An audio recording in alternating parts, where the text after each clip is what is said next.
célula, un grupo pequeño, ¿no? Donde cada jueves nos reunimos para estudiar el libro de Apocalipsis. Este año nos pusimos de desafío estudiar el libro de Apocalipsis. No ha sido nada fácil porque existen sistemas o corrientes, posiciones ya teológicas muy definidas, ¿no? Y especialmente las dos corrientes que son eh, más populares, ¿no? Con respecto a Apocalipsis, es la corriente futurista, que todo Apocalipsis va a ocurrir en el futuro, ¿no? En el futuro está el rapto, en el futuro está el anticristo, en el futuro las enfermedades, pandemias van a caer sobre la tierra, van a haber guerras. Entonces, este sistema se llama el futurismo, que todo lo tira al futuro, ¿no? Y que no se han cumplido y se van a cumplir, o están ya por cumplirse, dicen los futuristas, que este asunto está a la vuelta de la esquina, ¿no? Entonces, cuando uno mira los programas de YouTube, están repletos de mucha gente es adicta a mirar este tipo de enfoque, ¿no? ¿Sí? Porque es un café apocalíptico, la gente de alguna u otra forma quiere saber sobre el futuro. Entonces el futurismo prácticamente no, como que llena ese vacío de las personas. El otro método de interpretación es el historicismo, ¿no? El historicismo es un método de interpretación apocalíptica que dice que a través de procesos de tiempo se fueron cumpliendo las profecías, ¿sí? Desde que Jesús inauguró la iglesia cristiana, han habido profecías que se han ido cumpliendo. Lo curioso del historicismo es que pone fechas arbitrariamente, ¿no? Cuando uno lee Apocalipsis uno no va a ver fechas, no hay fechas, pero el historicismo le pone fechas, ¿no? Hay una fecha que se cumple el año 100, otra el año 300 y así va subiendo, ¿no? Va subiendo de año, ¿no? Entonces dicen que estamos en la última iglesia, la iglesia de la Odisea. Ese es el historicismo, ¿no? Que hoy estamos viviendo la última iglesia, que estamos por terminar la séptima trompeta, ¿me entiende? Que estamos por terminar también el séptimo sello. Confunde todo el historicismo. Es arbitrario porque impone fechas donde no hay, ¿no? Entonces, prácticamente el historicismo, yo tengo que decirles, es un asunto que se basa en el periódico, ¿no? Mira la telenovela, mira el periódico, mira la historia, entonces trata de calzar el Apocalipsis en esos datos históricos, pero es superficial y tiene que ver más con una imposición. Nosotros hemos adoptado el enfoque de interpretación bíblica, está basado en el Antiguo Testamento. Creemos que si nosotros queremos entender el Apocalipsis tenemos que ir a la Biblia misma, no necesita usted el periódico, la telenovela, usted no necesita el internet, la radio para entender Apocalipsis. No, usted tiene que ir al Antiguo Testamento, porque el libro de Apocalipsis tiene como base el Antiguo Testamento. Bueno, yo no me gusta llamarle el Antiguo Testamento, las Escrituras, ¿sí? Porque es algo también artificial que los cristianos le pusieron Antiguo Testamento. Son las Escrituras. Apocalipsis está basado en las Escrituras. Otra cosa que tenemos que entender, la Biblia también dice que Jesús fue profeta. Y como profeta, él profetizó algunas cosas que iban a ocurrir. Y están en Mateo 24, ¿no? Con mayor fuerza. Aunque en ciertas parábolas que él cuenta, también habla de ciertas cosas que van a suceder, ¿no? Entonces también tenemos otra clave para entender Apocalipsis, es entender los evangelios. Porque Jesús nos da luz sobre lo que dice el Apocalipsis. ¿Está bien? Entonces eso es importante que nosotros sepamos, ¿no? Entonces, nosotros no miramos al periódico para entender Apocalipsis, nosotros vamos a la misma Biblia para entender el libro de Apocalipsis. Otra cosa que también quiero que entiendan, esto está en el libro interno, vamos un ratito al capítulo 1 de Apocalipsis. Hoy tengo una nueva versión, la versión Thompson, perdón, y esta es la que yo no manejo muy bien, pero vamos a tratar de entender. Muy bien, Apocalipsis 1, ¿no? Dice así: la revelación de Jesucristo que Dios le dio para manifestar a sus siervos las cosas que deben suceder pronto, y las declaró enviándola por medio de su ángel a su siervo Juan. ¿Qué dice Apocalipsis? Las cosas que iban a suceder en muchos años, en cientos de años. Sí, pero ¿en cuánto tiempo iban a ocurrir estas cosas? ¿En cientos de años? ¿Miles de años? ¿Qué dice allí? ¿Ah? Las cosas que deben suceder pronto, breve. Esta es otra clave que está en el mismo. Entonces, usted no tiene que ir buscando en los tomos de historia, porque son datos que han tenido que pasar en un tiempo bastante extenso. El texto dice que las cosas tenían que suceder pronto, y el Señor no miente. Pronto es pronto. Lo que es pronto es breve. Y no me digan, ahorita ya han pasado 2000 años. Entonces nosotros necesitamos como clave comprender que las cosas tenían que suceder pronto. Tercera llave que tenemos para entender Apocalipsis es que Apocalipsis tuvo destinatarios. ¿Quiénes fueron los destinatarios de Apocalipsis? ¿Para quién escribió Juan este libro? Hermanos, ¿para quién escribió este libro? Les pregunto. Exacto. Miren, la Biblia dice que esto fue escrito para las 7 iglesias. Miren lo que dice 4. Juan, a las 7 iglesias que están en Asia. Gracia y paz a vosotros del que es, del que era y del que ha de venir, y de los 7 espíritus que están delante de su trono, y de Jesucristo el testigo fiel, el primogénito de los muertos, el soberano de los reyes de la tierra, al que nos amó y nos lavó de nuestros pecados con su sangre. Entonces, ¿quiénes pudieron entender mejor Apocalipsis? Sus primeros receptores. Este libro fue escrito para las 7 iglesias que estaban en Asia Menor: Éfeso, Esmirna, Tiatira, Pérgamo, Filadelfia, Laodicea. Son iglesias que en la época de Juan existían.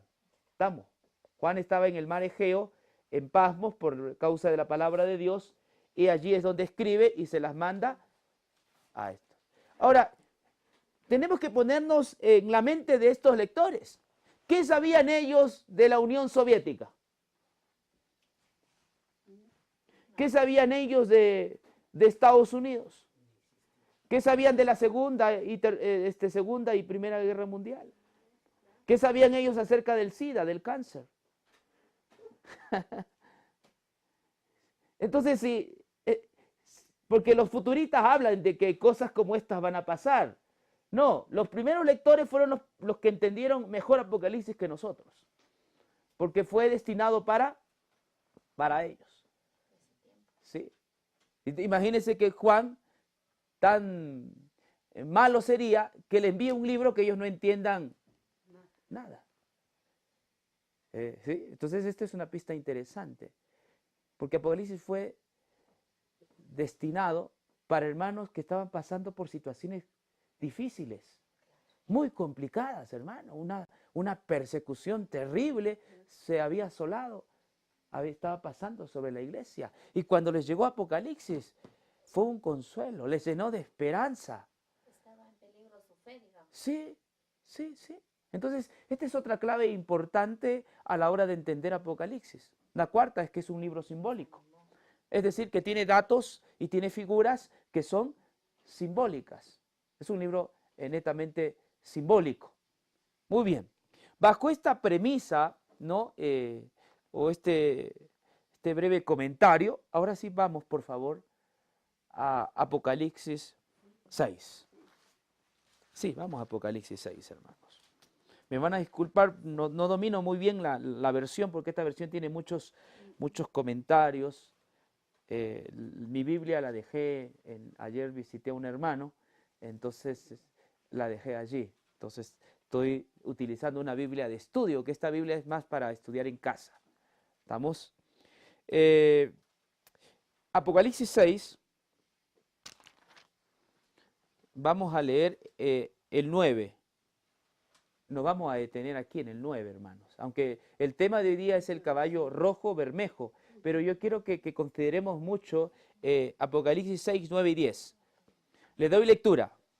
Cuando abrió el quinto sello, vi el altar, las almas de los que habían sido muertos por causa de la palabra de Dios y por el testimonio que tenían.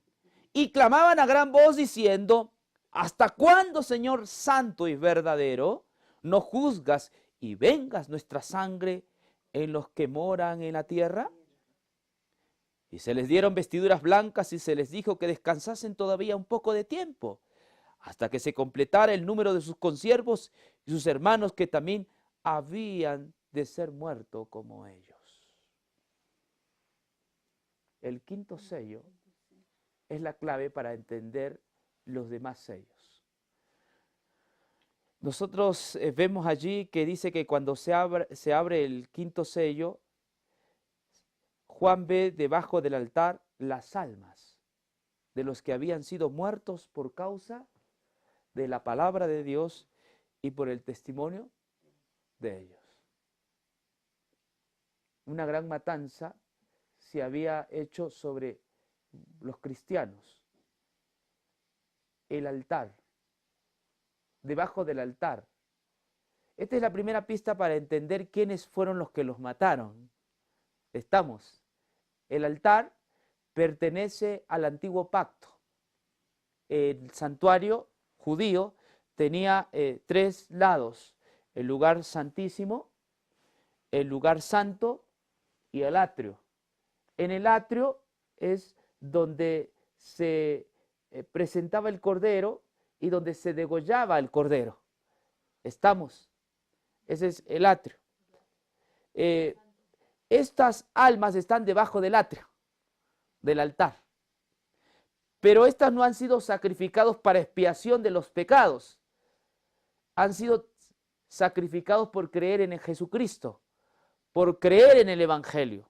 Por creer en el Evangelio, ellos han sido sacrificados, han muerto. Entonces, la primera pista que nosotros tenemos aquí, que quienes mataron eran personas que pertenecían a un culto. ¿Estamos? Sí, ¿estamos? ¿Por qué estoy diciendo que eran personas que pertenecían a un culto, hermanos? Pues el altar. El altar es un sistema cúltico, ¿sí? El santuario, el altar, tiene que ver con un sistema cúltico. Y donde se regaba la sangre, los 4. Claro, los 4 cuernos, exactamente. Pero ahora que vemos en Apocalipsis que el altar no ha sido utilizado ya para expiaciones, sino para perseguir a los que son cristianos. En el nombre de la religión, en el nombre del sábado, en el nombre del templo, estos estaban persiguiendo y matando a los cristianos. Por lo tanto, quien mata a estos cristianos es un culto. O sea, los mismos religiosos. Los mismos judíos. Así que usted no está interpretando por aquí que es en algún país, ahí la Unión Soviética, Estados Unidos, Inglaterra. No. Quienes matan a estos cristianos son personas que pertenecían al culto judío. El altar pertenece al sistema del antiguo pacto, el culto judío. ¿Sí? Eso es interesante que nosotros entendamos, ¿no? Entonces, Israel es el altar de 4 cuernos que ha derramado sangre inocente. Y ahora se lo tengo que demostrar bíblicamente. Les había dicho que estas cosas tenían que suceder pronto, no cientos de años. Juan le dijo, mira, escribe un libro porque estas cosas van a suceder breve, van a suceder pronto. Y ni bien se escribe Apocalipsis, las cosas ya estaban sucediendo y se daban ahí. Y comenzaban a suceder tal como el Señor había dicho. Sí, había profetizado, ¿no? Entonces, ¿qué es lo que dicen estas almas que están debajo del altar muertas? ¿Qué es lo que dicen? Miren, Quieren venganza. eso, hay un interrogante ahí, ¿no? En el 10, ¿hasta cuándo, Señor santo y verdadero, no juzgas y vengas nuestra sangre en los que moran en la tierra? Aquí hay otra clave. ¿Quiénes son los que han matado? ¿Dónde moran? La tierra. En la tierra. Usted puede interpretar, no, entonces estos son todos los que moran en la tierra. En la tierra hay muchos moradores. No, pero los que creen, han creído. No, no, no. ¿Hasta cuándo venga, Señor santo y verdadero, y juzgas nuestra sangre en los que moran en la tierra? Es decir, son los que moran en la tierra quienes han matado a estos hermanos. Por eso piden justicia. Exacto. Están pidiendo justicia. Son los moradores de la tierra que han ejecutado, han victimizado a estos hermanos. Vamos un poquito a ver qué significa eso de moradores de la tierra bíblicamente. Miren, hermanos. Vamos al libro de Mateo 24:45.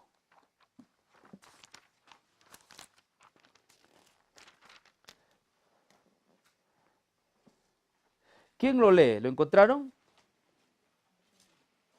24:45, ¿no? A ver, Mateo. 35. Sí. ¿Quién es el sirviente responsable y atento? Es aquel a quien él amó, deja a cargo de toda su familia para darles de comer a su debido tiempo. No, hay un error. Entonces, Marcos 15:3:3. Marcos 15:3:3.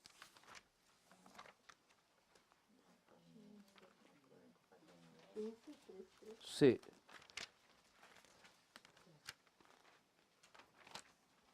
Marcos 15:3:3. A ver.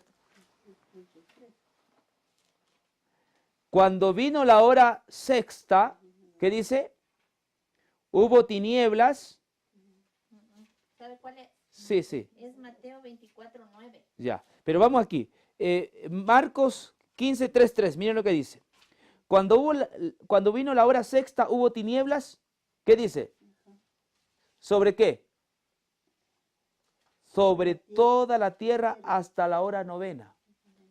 Cuando Jesús estaba colgado de la cruz, el texto dice que hubo tinieblas. Tinieblas, oscuridad, ¿Sobre qué?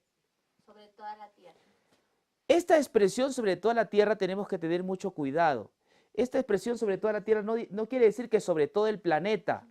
O sea, entienda aquí un poquito. Ah, ya. Está diciendo Jerusalén. sobre Jerusalén. ¿Ve?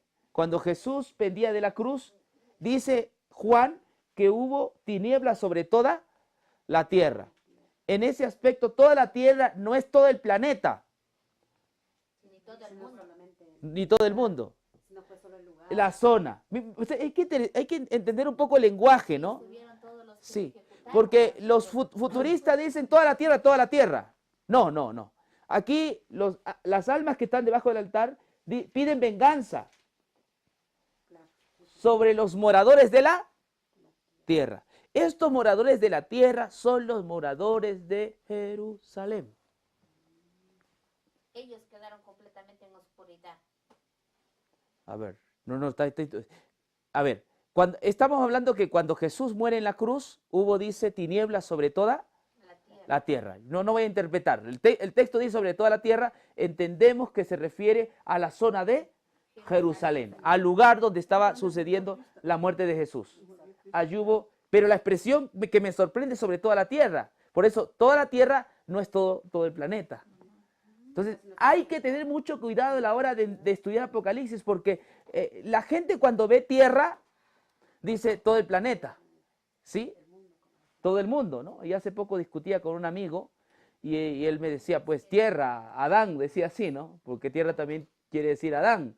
Entonces, toda la humanidad. No necesariamente es toda la humanidad, sino que está hablando de una parte local donde hubo esas tinieblas. Lo mismo en Apocalipsis 6, las almas que están debajo del altar piden que los ciudadanos de la tierra, los moradores de la tierra, sean ajusticiados. En este caso es Jerusalén, porque ellos son los que han perseguido ¿a quiénes? A los santos. Ellos han perseguido a los justos. Pero hay que seguir leyendo. Esta expresión de Lucas es mucho mejor, hermanos. Lucas 21, 23, por favor. Lucas 21, 23. Esta expresión es más convincente, ¿no? Lo estuve leyendo esta mañana y de verdad me quedé estupefacto leyendo esta parte de allí. Miren lo que dice. Lucas 21, 23. Yo voy a tener un poco más de paciencia, voy a esperar que consigan el texto porque parece que estoy yendo muy rápido, ¿no? Lucas 21, 23. Miren. Mas ay de los que estén encintas, y de las que críen aquellos días, porque habrá, ¿qué dice? Gran calamidad en la tierra. E ira sobre este pueblo. ¿Ve? Aquí dice, habrá gran calamidad en la tierra. Y alguien puede decir, calamidad en todo el mundo.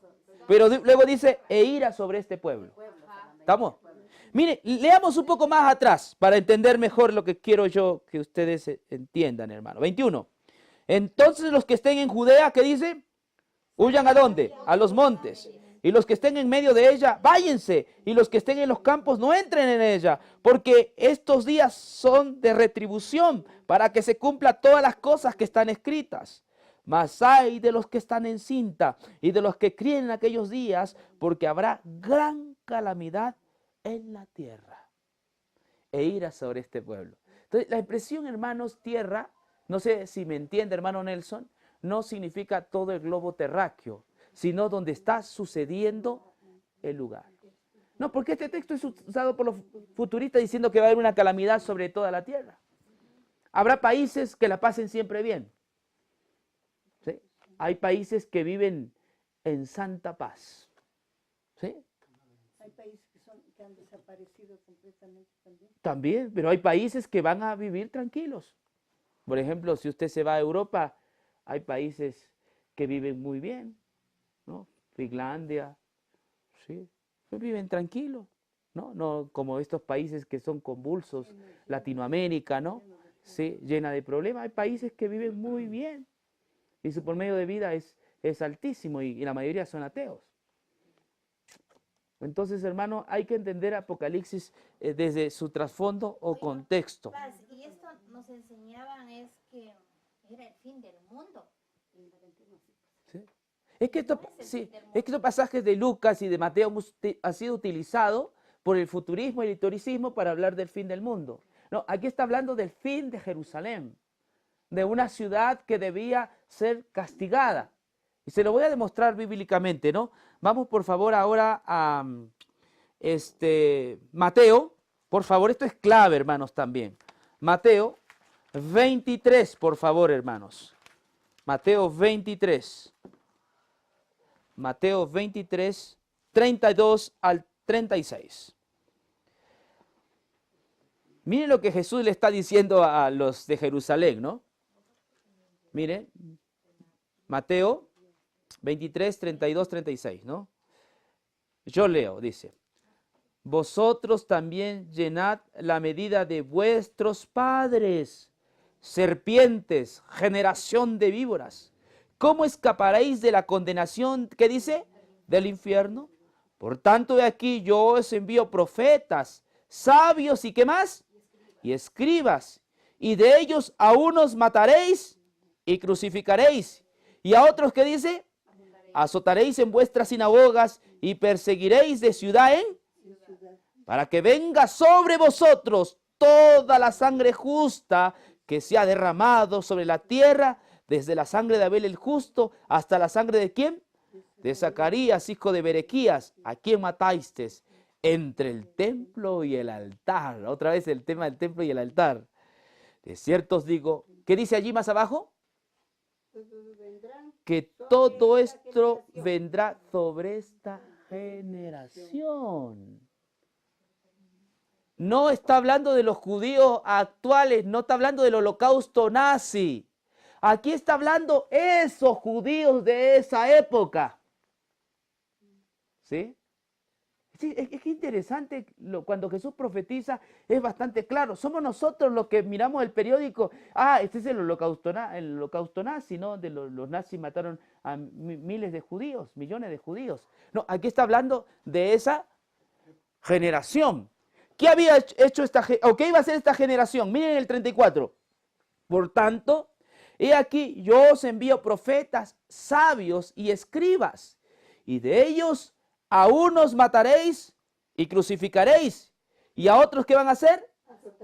En vuestras sinagogas, y perseguiréis de ciudad en ciudad. Entonces, de acuerdo a Apocalipsis 6, ¿quiénes eran los perseguidores? ¿Y quiénes eran los que crucificaban a los profetas, a los sabios y a los escribas entendidos en la palabra? ¿Quiénes los que iban a matar? Los mismos judíos.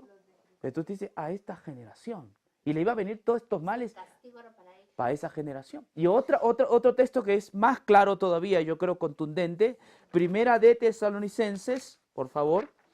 Miren hermanos, esto es también interesante. 2, 14 y 15. Vamos a leerlo despacito, suave. Vamos. Primera de Tesalonicenses 2, 14 al 15.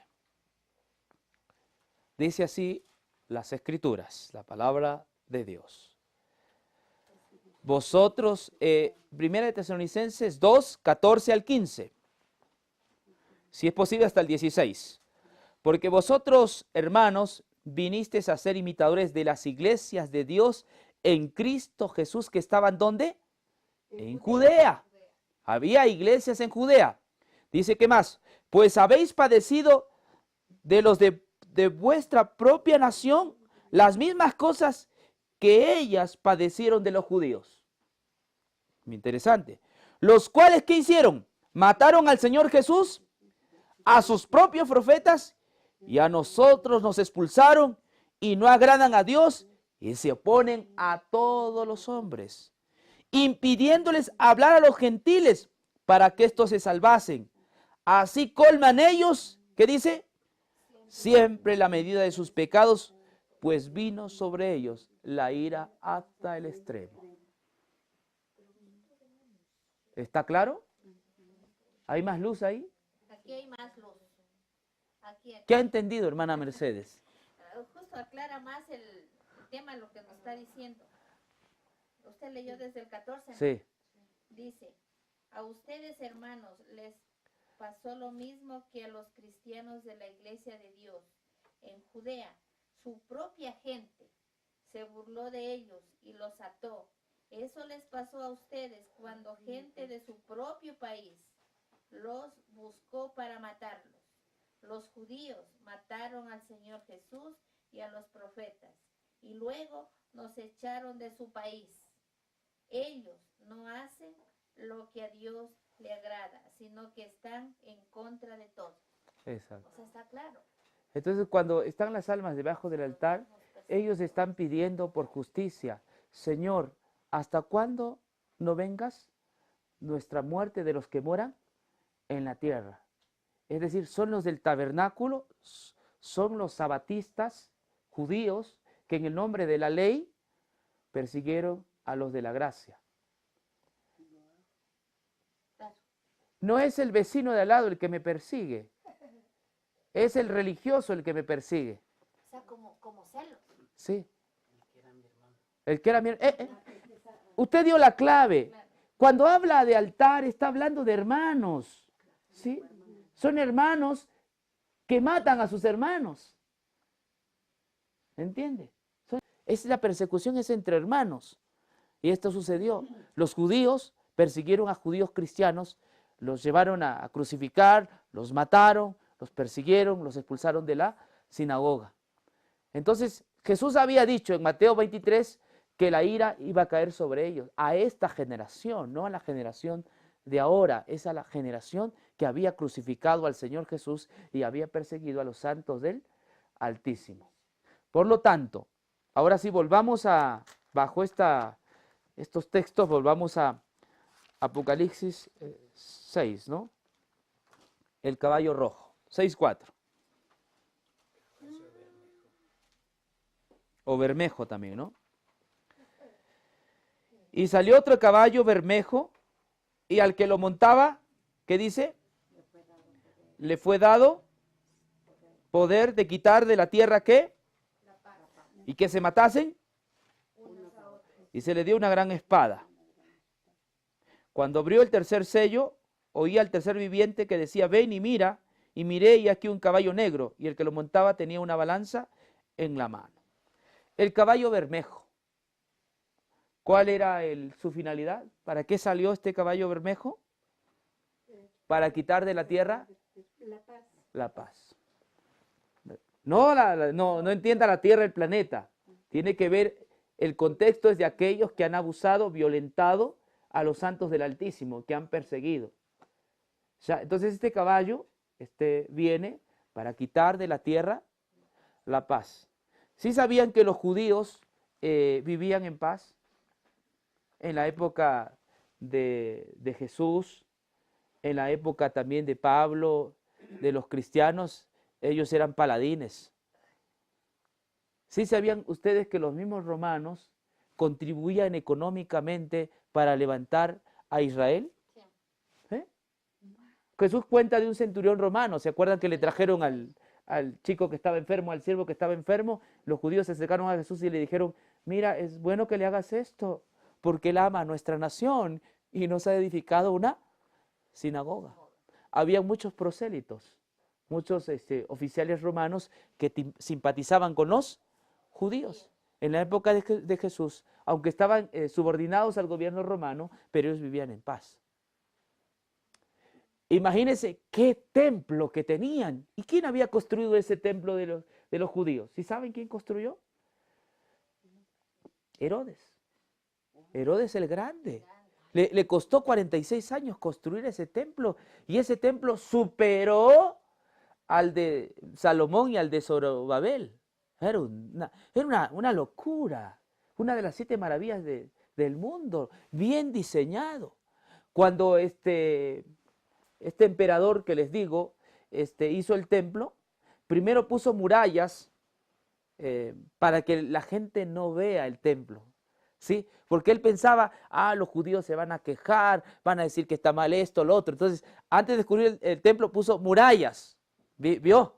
Entonces, para que dentro la gente estuviera construyendo ese templo. Luego él derribó estas murallas, y cuando los judíos miraron, quedaron pues anonadados, sorprendidos. Se pavoneaban, ¿no? Una hermosura, una belleza ese templo. Tenían los pisos de mármol, cuartos bien organizados, simétricos. Es una belleza. Por eso que Jesús en Mateo 23, los discípulos veían, pues mira, qué templos, qué hermosos. Jesús le dice, de cierto os digo, no quedará piedra sobre piedra. Andá si van a poder construir el tercer templo.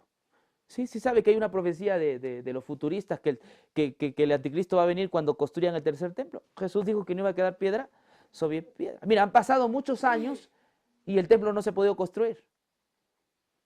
Sí saben, ¿no?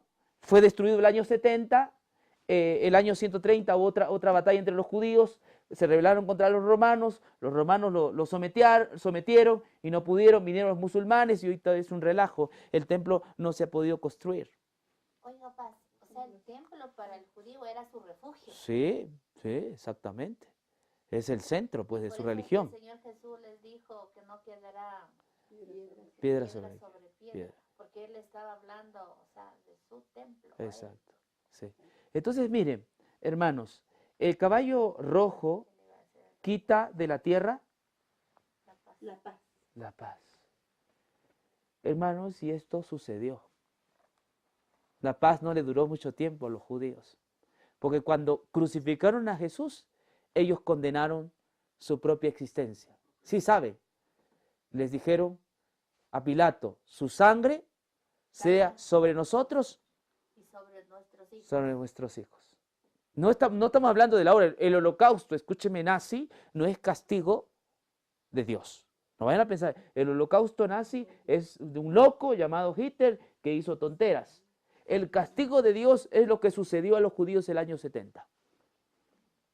Porque habían crucificado al Señor y habían perseguido a los siervos de Dios. Y ese castigo que les pasó fue extremadamente horrible. Al punto que el texto en el caballo rojo dice que se quitó de la tierra, ¿qué? La paz, para que se matasen unos otros. Miren, cuando el año 70 o 67 entra Tito a atacar Jerusalén, ¿no? Las personas, por el hambre que había, ¿sabes lo que sucedía? Se mataban unos a otros. Se comían entre ellos. ¿Sí? Escondían los alimentos y iban escondidos entre los huecos a comerse lo poco que había. Y por un gramito, una libra de cebada, se mataban. Entonces dice, de quitar la paz a la tierra. Esto es un evento que sucedió literalmente, tal como Jesús había profetizado. Ahora, vamos por favor a Mateo 21, 33 y 45.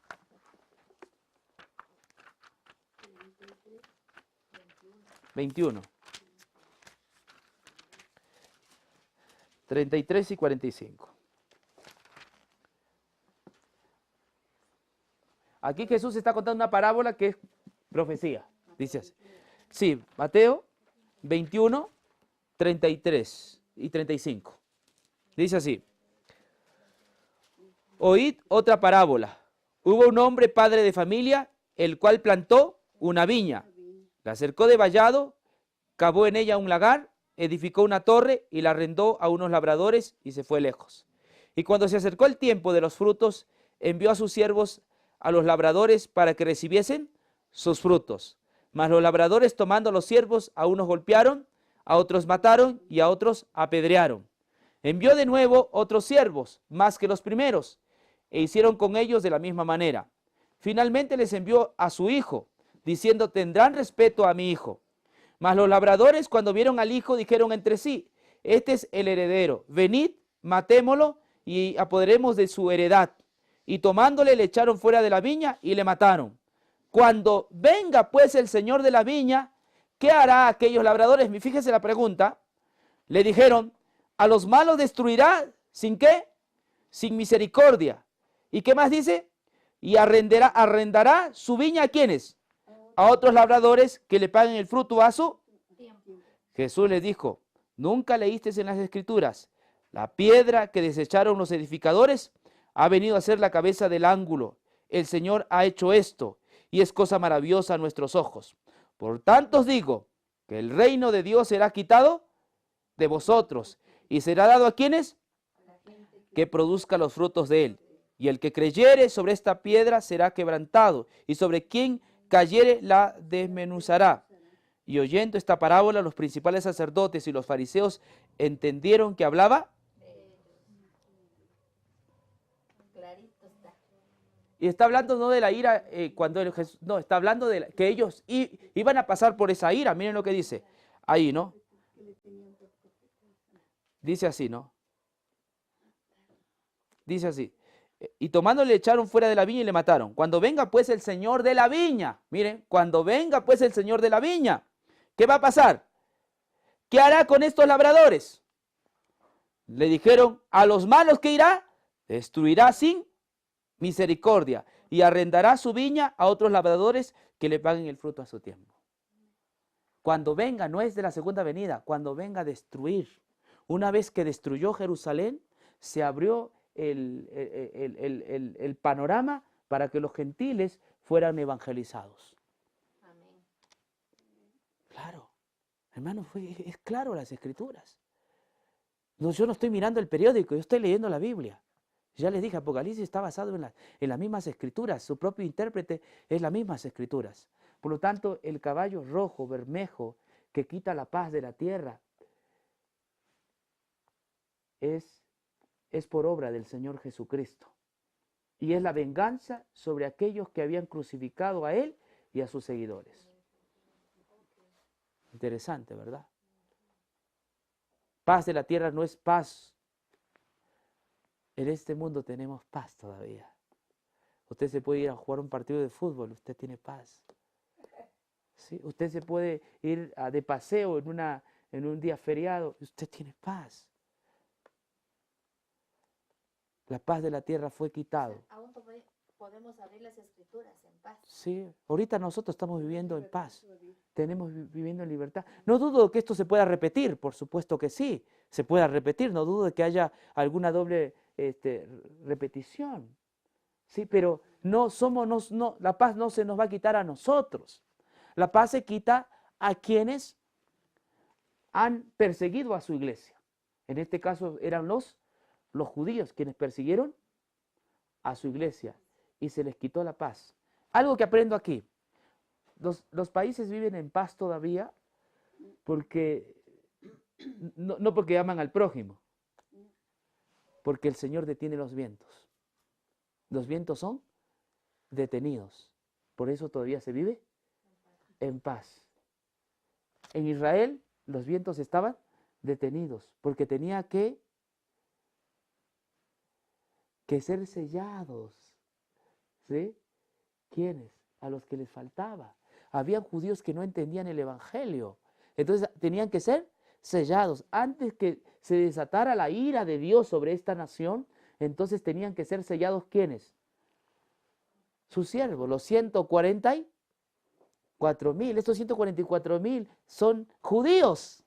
Porque dice de la tribu de tal, de la tribu de tal. Eso ya vamos a ver, ¿no? Sí, sí. O sea, antes que venga la ira, Dios tenía que reservar su remanente. Y este era el remanente de judíos. La iglesia fue judía, hermanos. Jesús fue judío, Juan fue judío, el que escribió el Apocalipsis. Y por eso que Pedro, Santiago, el mismo Pablo, predicaban entre los judíos. Porque tenían que salvarse también parte del pueblo de Dios. Sí, claro, le dice, y recibiréis poder cuando venga sobre vosotros. Y el objetivo es, primero comenzando ¿desde dónde? De Jerusalén, por Samaria y sobre todo ese era el plan de Dios y así se cumplió tal como lo dice Pedro en Hechos 2. Para eso fue dado el Pentecostés, para evangelizar esos países, esos lugares. Bueno, nos vamos a quedar aquí entonces con el caballo bermejo. En conclusión, se quita la paz de la tierra. No es que Dios arbitrariamente hizo que se mataran entre ellos, sino que Él, los vientos, ¿no? Porque ya no detenía, los vientos que traen paz, él quita eso, entonces el hombre se revela tal como es. El hombre por naturaleza es egoísta. Estaba siendo frenado por el Espíritu de Dios, pero cuando Dios quita su Espíritu, entonces los hombres se revelan tal como es Él, o como son. Y eso pasó entre los judíos. Se perdió el amor al prójimo, se amaron a sí mismos y comenzaban a quitarse lo poco de comida que tenían. O se comían entre ellos, se mataban entre ellos. Fue una cosa espantosa lo que pasaron los judíos entre el año 60 al 70. Que Dios los bendiga, hermanos. Gracias.